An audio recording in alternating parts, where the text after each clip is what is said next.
રાજકોટમાં દારૂબંધીની વાતો વચ્ચે દારૂડિયાઓનો આતંક। હનુમાનવાડી ચોક પાસે આવેલી રંગ ઉપવન સોસાયટીમાં દારૂડિયાઓ આતંક મચાવ્યો છે। દારૂડિયાઓ રોજ દારૂ પી સોસાયટીમાં ધમાલ મચાવતા હોવાના આક્ષેપ છે અને આજ દારૂડિયાઓના ત્રાસથી મહિલાઓ પોતાને અસુરક્ષિત અનુભવે છે। અગાઉ એમએલએ દર્શિતાબેને દારૂડિયાઓના ત્રાસથી મુક્તિની બાંહેધરી આપેલી। જો કે ધારાસભ્ય અને કોર્પોરેટરને આ અંગે અનેક વખત રજૂઆત કરવામાં આવી છે। પોલીસ પણ હપ્તા લઈ દારૂનો ધંધો કરવા દેતી હોવાના આક્ષેપ છે। રાજકોટના હનુમાન મઢી પાસે રંગ ઉપવન સોસાયટી આવેલી છે ને રંગ ઉપવન સોસાયટીઓમાં દારૂડિયાઓનો આતંક હોય તેવો સ્થાનિકો દ્વારા જે આક્ષેપ છે તે કરવામાં આવ્યો છે। વિડીયો પણ સામે આવ્યા છે કે જેમાં દારૂડિયાઓ છે તે આ વિસ્તારમાં આવી અને સૂઈ જતા હોય એ પ્રકારની પરિસ્થિતિનું નિર્માણ થયું છે। મહિલાઓ છે તેમની સાથે વાત કરીશું। બેન, કેવો આતંક છે અહીંયા? સાહેબ, અમને ખૂબ તકલીફ છે। અમે લેડીઝ લઈએ બધા છીએ, અમારા ઘર પાસે સૂઈ જાય છે, વાહન પાર્ક કરી જાય છે। અમે એને લેવાનું કહીએ તો જેમ તેમ ગાળું બોલે છે અને અમને હેરાન કરે છે। 2 દિવસ પહેલાં જ અમે કોર્પોરેટરને પણ ફોન કરીને કીધેલું કે અમને અહીંયા વાહન પાર્ક કરીને હેરાન કરે છે અને જેમ તેમ ગાળું બોલે છે। તો સાહેબ, અમને અહીંયાથી એના વાહનો ઉઠાવી લ્યો અને અમને હેરાન ન કરે નહીં એના માટે એક રસ્તો કરી દે। એક ચોક્કસ જી કાકા, આની પહેલા કમિશનર સાહેબ આવેલા છતાંય કાંઈ થયું નથી સાહેબ, અને અવારનવાર અહીંયા આતંક હોય જ છે દારૂનો।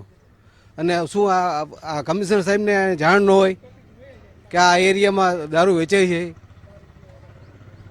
બેન, કેટલા સમયથી આતંક છે અને સ્થાનિક ધારાસભ્ય કોણ છે એને કોઈ 2 થી 3 વર્ષથી આ બધું ચાલે જ છે। સ્થાનિક ધારાસભ્યનું તો નામ અહીંયા લખેલું જ છે, મેડમને બધી ખબર જ છે, કેમ કે ગયા વર્ષે બી આ પ્રશ્નો અહીંયા થયેલો જ હતો।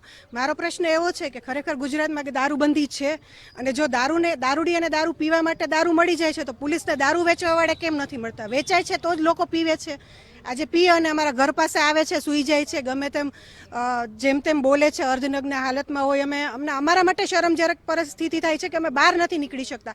આગળની બાજુ અને રોડની બાજુ, તો પાછળ તો રોડ છે, જાહેર રોડ છે અને ત્યાં પણ હોય છે। દર્શિતાબેને તમને શું કીધું હતું? તમે રજૂઆત? હું જોઈ લઈશ કંઈક, હું જોઈ લઈશ। ના, એમનાથી તો કંઈ થયું નહોતું, કેમ કે ગયા વર્ષે જે રજૂઆત કરી અમે લોકોએ એના 2 દિવસ પછી એને એક નિવેદન આપ્યું હતું કે અમારા દારૂડિયા મારા મત વિસ્તારમાં દારૂ વેચાય છે એવું કરીને એક નિવેદન આપેલું। તમે એને કદાચ ચેક કરી શકશો તો એમને ખબર જ છે। ના, એ અમારા અહીંયા આગળ ફંક્શન હોય સોસાયટીના ત્યારે આવે છે અને અમારી વાત સાંભળે છે, પણ કોઈ નિરાકરણ કોઈના પાસે છે નહીં। ચોક્કસ રાજકીય કાર્યક્રમોમાં આવે છે પરંતુ કોઈ નિરાકરણ નથી આવતું। બેન, કેવો આતંક છે? કે આતંકની તો વાત જ કરો બા। જુવાન દીકરી હોય કે અમે બુઝુર્ગ હોય, બહાર નીકળીએ તો અમને કેટલી તકલીફ થાય છે અને બહાર નીકળીએ એટલે એ કાંઈક ને કાંઈક શબ્દ ખરાબ બોલે, એટલે બધે હા, અને બહુ ખરાબ બોલે તો આપણને શરમજનક આવે। નીચું મોં રાખીને આપણે વયું જવાનું અને આવી જવાનું ઘરે। ચોક્કસ જે અન્ય ભાઈ પુરુષો છે તેમની સાથે વાત કરીશું। કાકા, કેવો આતંક કેવો છે અહીંયા તમને જોતા? અહીંયા ખૂબ જ આતંક છે। દારૂને ખાસ કરીને નશીલી વસ્તુનું સેવન કરતા હોય છે આ લોકો। રિક્ષામાં બેસીને 4-5 જણા ભેગા થાય છે અને બહેનો દીકરીઓ માટે પણ સુરક્ષા નથી। રાતના સમયે બહાર નીકળવું એ પણ ખૂબ જ મુશ્કેલી ભર્યું હોય છે। જેથી આ ન્યુસન્સ દૂર થાય એ અંગે અમે આપને વિનંતી કરીએ છીએ। કેટલી વાર કાકા રજૂઆત કરી છે? કોને રજૂઆત? અવારનવાર અમે રજૂઆત કરેલી, ત્યારે તેનો ટેમ્પરરી ઉકેલ આવી જાય છે, પણ પાછું હતું એનું થાય છે। હવે તંત્રવાળા એમ કહે છે આમાં તમે શું કરી શકો? હવે આનો ઉકેલ માટે બધા તંત્રોએ ભેગા મળીને વિચાર કરવો જોઈએ, કારણ કે આ રાત પડે ને નશા પીને બધા હેરાન કરે છે અને આડેધડ પાર્કિંગ કરે છે અને લતાવાસીઓને બહુ હેરાનગતિ થાય છે। તો આ પ્રશ્ને કાયમી ઉકેલ આવે એવું વિચારવું પડે બધાએ।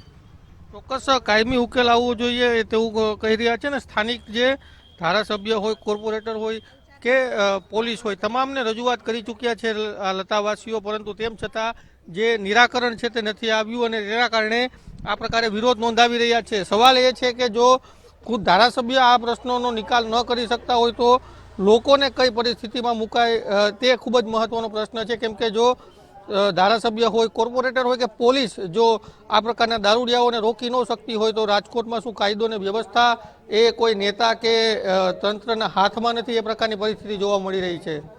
કેમેરા પર્સન દેવજી રંગાડિયા સાથે ગૌતમ બેડા, ગુજરાત ફર્સ્ટ, રાજકોટ.